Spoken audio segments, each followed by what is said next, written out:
Hello, everybody. Okay, I have, in between these two episodes, made a couple of potions. As you can see, I have made 4... What did I make? I made 4 pure might potions, or essence of might potions, as I think they're called in Might Magic 6.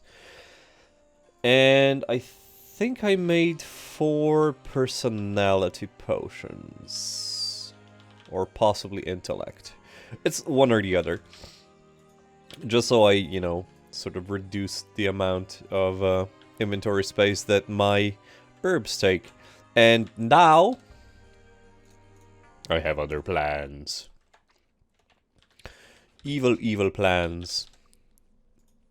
We are evil, we are scheming. We are not masters of air magic for some reason. But we are archmages now, so let's go straight back to Mist. Ay, ay, ay. Okay, so here's something nice. You can become an expert or a master air magic user purely by having expert air magic and also being an archmage. Or at least completing the quest. You don't actually have to have like level 12 air magic. You just need like level 4. So that's good to know. And that's pretty much what we had to have. This is pretty much something we had to pick up and sort of forgot about. But that's fine. That is completely fine. And now, I'm off to a... well, it shouldn't be that hard of a dungeon. But it's very, very good to go there. And I completely missed it. So we are going to go to the Dragoon's keep. Now we already sort of had a brush with the Dragoons, but not like this. We were in the Dragoon caverns that were filled with, the thugs mostly, whereas this dungeon is filled with rats and these soldier fighter type enemies. And they are, I would like to say, a fair bit stronger than the thugs and, the thugs are. We did meet a few of them back in the aforementioned dungeon. Oh, there we go. And this is what happens when you fight them. They keep breaking your things. Specifically weapons, I think, more or less, but they can, I think, break other stuff. So they are annoying to fight, because veterans especially will just break your armor, break your weapons like nothing, like no business at all. And since they aren't like, I want to say, since they aren't too strong, I won't really use up too much mana for spells on them. I will basically rely on my hand-to-hand combat, which makes it doubly annoying because I keep having to fix my stuff. Purple is speed, so let's give it to Zoltan.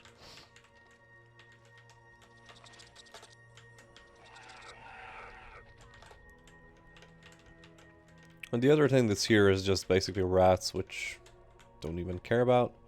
Hey, that's cool. That was purple liquid again. What do we need? More purple, sure.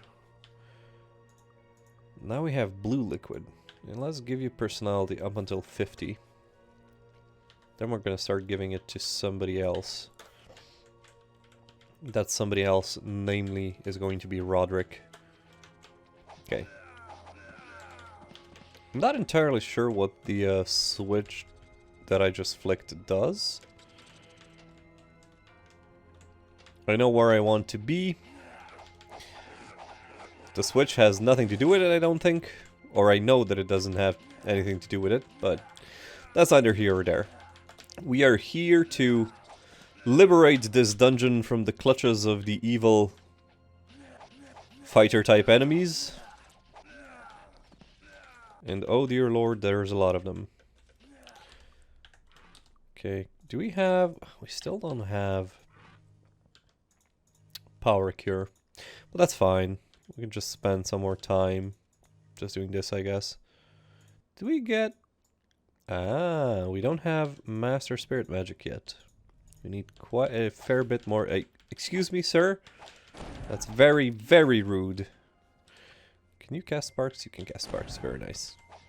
Why does it only hit for 1, though? That's better. That was a 3.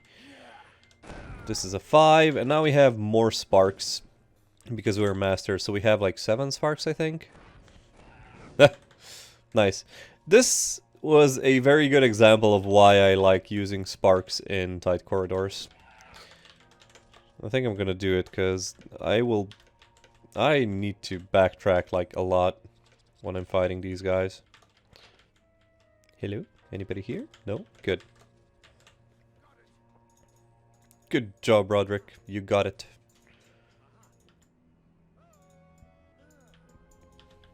Cure wounds. Okay. Now, there is a reason why we are here. There is a quest actually associated with this dungeon. As I try to untangle my headphone cable. But even if you don't want to do the quest, which by the way you should because, you know, it nets you a hefty amount of gold. Even without the actual quest reward, this dungeon has an amazing item in it that can make potential builds very, very strong very quickly. And like I said, like, it's not a terribly difficult dungeon. Sure, it has like a very large amount of, you know, these guys that aren't exactly weak, but the good thing about this dungeon is, as you can see me doing it right now, you can sort of nudge forward and kill them one by one. This dungeon is completely doable on a much lower level.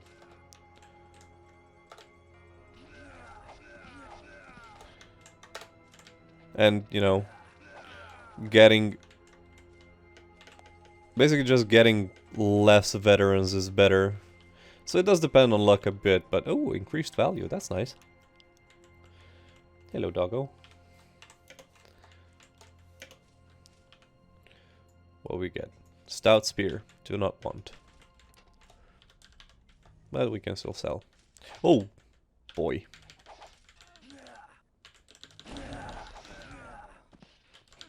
Minefield! Oh my god, I love sparks. Sparks is just such a good spell. Like, you can cast it for ages. It's just there. Literally, you can just set down the sparks and then that's pretty much it. Like, they can't get to you, right? That's why I like it. And the more sparks you have, the better it is. It's just, oh, it's so good.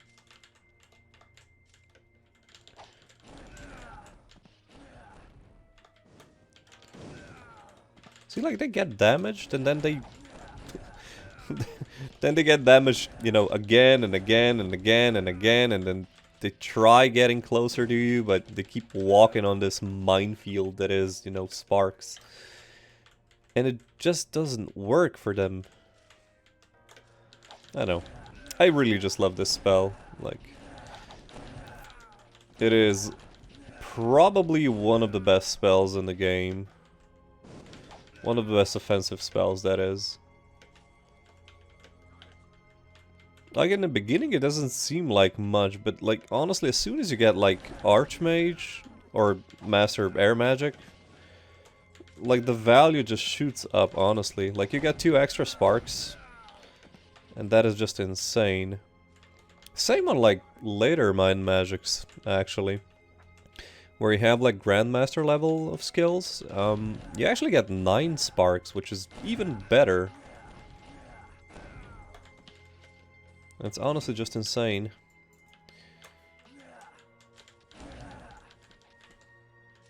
Come on. No? Oh, they're already down. Okay, that's fine.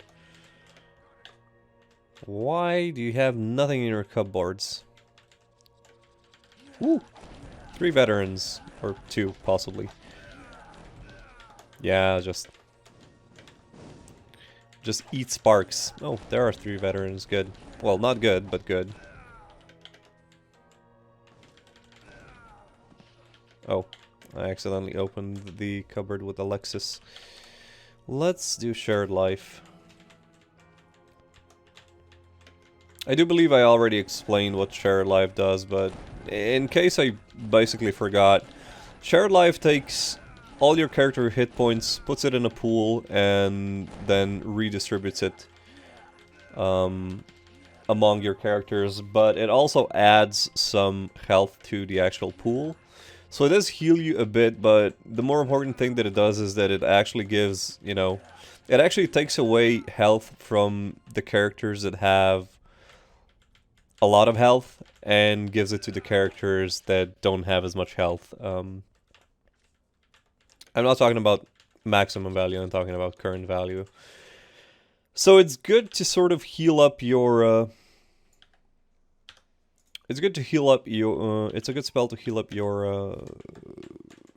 like sorcerers and more squishy characters when you're, for example, knight if you have it in your party, or in my case a paladin and an archer have like way more health than the cleric and the sorcerer do. Because generally the knight and paladin classes are going to have the most HP and also the most armor class. They're going to be the bulkier characters in your team if you have them.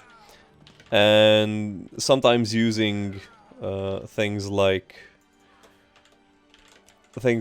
shared life is actually better than using things like, for example, power cure, which is more pricey, but also, you know, you might not need the extra health on your 2000 HP knight, but you might need it for your sorcerer that is severely lacking in the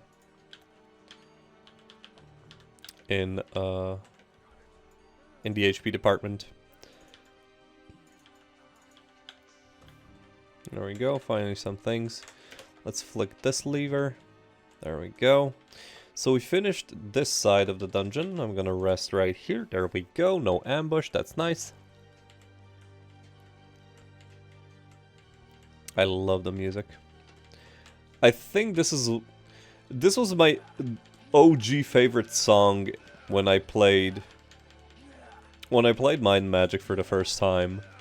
This was the song where I went into a dungeon and was like, if this song wasn't playing, I would just restart the dungeon until it started playing.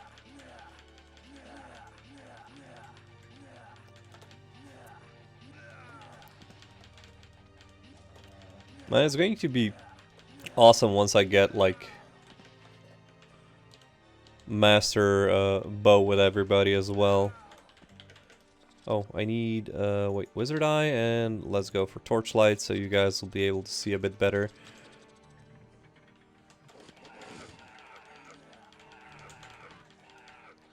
And this is just clearly a game that I enjoy. I don't know. I just keep replaying this thing, and it's just, I know all the corners, well, know all the corners. Like, I basically know the ins and outs of this game pretty much, you know, from start to finish, and yet I still have like an immense amount of fun just playing it. There we go. The veteran broke something. Broke my bow. My bow of poison. Oi. You darn dirty rat. Okay, we don't need to flick these levers here. Well, we do need to flick the lever in the other room. This room. Okay. So the door comes down as soon as you sort of, you know, flick this lever. You're going to get ambushed by 4 common rats. Like it's like a 2x2 ambush. And then the doors are going to open sometime later and there's going to be some fighters there. There we go. Not really a problem, but, you know.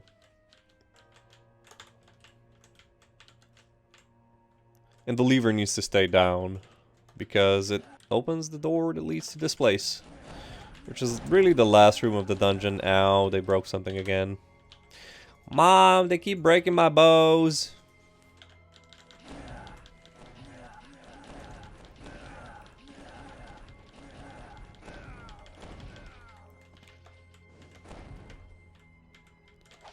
Oh. Oh. Did they break something? No, they didn't.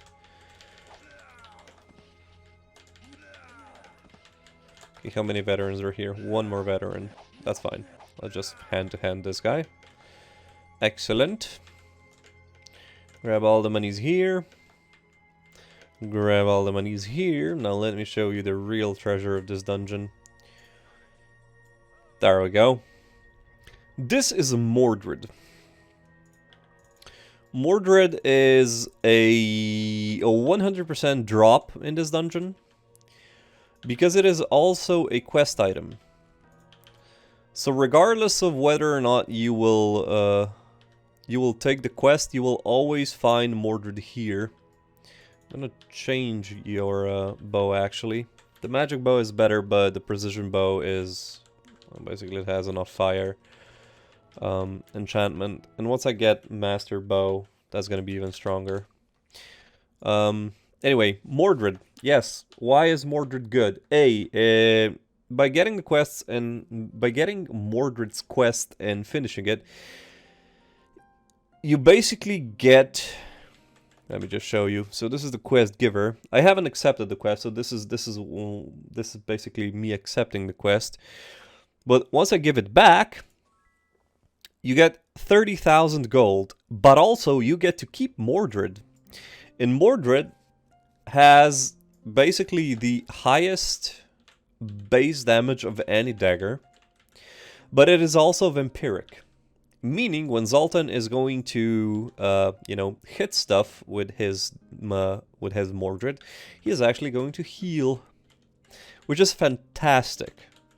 Like, I don't need to explain why healing yourself by damaging enemies is good, because it just is. Like, I don't think there's an explanation needed there. A small caveat, though, is that you shouldn't expect to sustain... You shouldn't expect to sustain yourself just off of, like, Mordred, right? But if you have, let's say, if you have a sorcerer in your party, it may offset quite a lot of the healing that you have to do if you just have a vampiric weapon like Mordred. There are vampiric enchantments, and there is also of darkness enchantment, which basically makes your weapons vampiric and also sort of hit faster, or, you know, reduce your recovery time, however you want to say that. But they are exceedingly rare.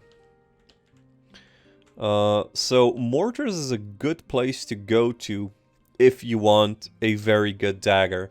Now, why that is good is I have on my paladin and my archer, I do have swords in my offhand. But you could just as well have dagger offhand, because you will be, you know, pumping like points into your axe and spear skill, in my case.